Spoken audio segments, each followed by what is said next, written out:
ibang balita, isang hero's welcome ang isinagawa para sa mga Filipino peacekeepers galing sa Golan Heights. Ito ay para sa kanilang ipinakitang kabayanihan habang nasa misyon. Si Waywaya Makalma ang ating tagapagbalita. Matapos ang ilang dekada ay ngayon na lamang nagsagawa ng isang magarbong hero's welcome para sa mga sundalong tumayong United Nations peacekeepers sa ibang bansa.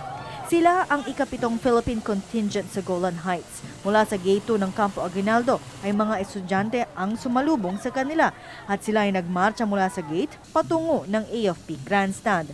Isang patunay lamang ito na binibigyang halaga ng pamahalaan at ng simpleng sambayanan ang ginagampanan tungkulin ng mga sundalo sa ibang bansa. Dito, sumalubong na ang mga matataas na opisyal ng Department of National Defense, Department of Foreign Affairs at AFP.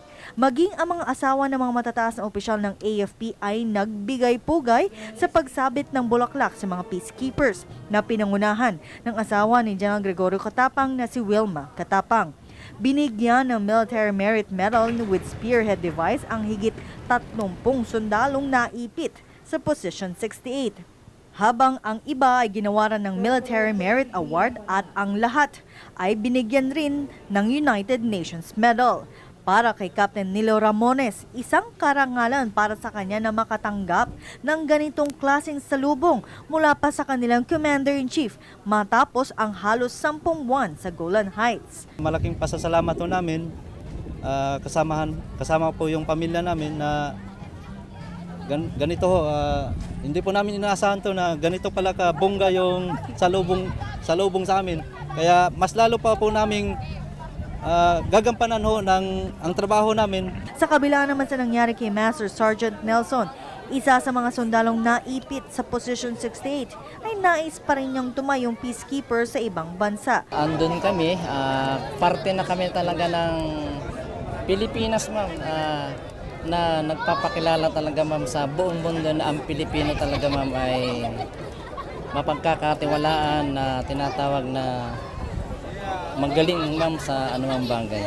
Sa kabila niyan ay muling iginiit ni Colonel Ezra Enriquez na kanyang paninindigan ang kanyang naging desisyon sa pagsuway sa kanilang UNDOF commander na si General Singh Singha na hindi isuko ang mga armas ng Pinoy peacekeeper. Actually, wala namang regrets.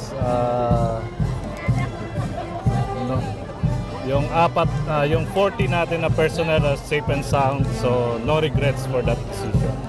Bukod sa mga peacekeepers ay ginawaran rin ng plaque of appreciation ang mga kawani ng Department of National Defense at Department of Foreign Affairs, partikular na si Undersecretary Natalio Ecarma, Foreign Affairs Secretary Albert Del Rosario, Undersecretary Rafael Seguis at iba pang opisyal. Sila ay nanatili sa war room hanggat nasiguro nila na nasa ligtas na lugar ang mga sundalo.